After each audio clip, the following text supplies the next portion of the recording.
Hello and welcome. Today I crave your indulgence over the next few minutes to watch till the end. Three things could happen. You possibly will learn something you probably didn't know. Be willing to subscribe and share. I've made a number of videos previously and I encourage you to click on the links below and watch them.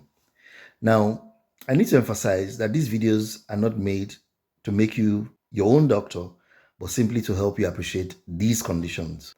Today, my focus will be on how to recognize osteoarthritis. It will be in two parts. Today, I'll be focusing on what essentially is osteoarthritis. In other words, what's the pathology, what's the problem? And then in the second video, I'll be talking about the features or the symptoms of osteoarthritis. Now, for us to appreciate what osteoarthritis is, we need to know what the cartilage is.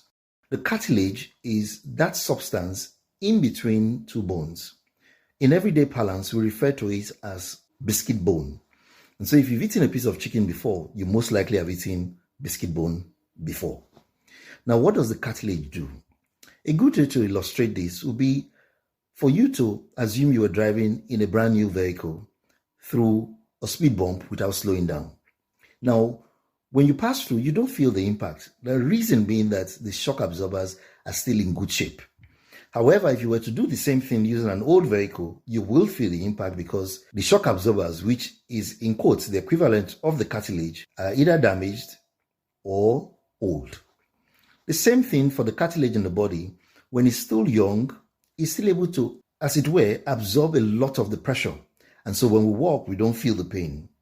However, as we get older, the shock absorbing properties of the cartilage become diminished, and so we begin to experience the signs and the symptoms of osteoarthritis.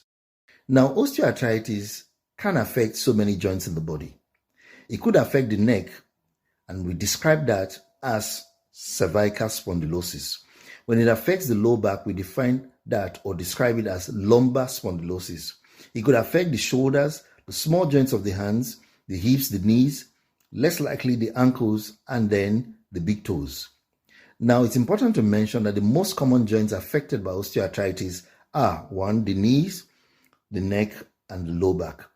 In the next video, I'll be helping us to appreciate or recognize the symptoms of osteoarthritis. Thank you for listening and watching to the end. Bye.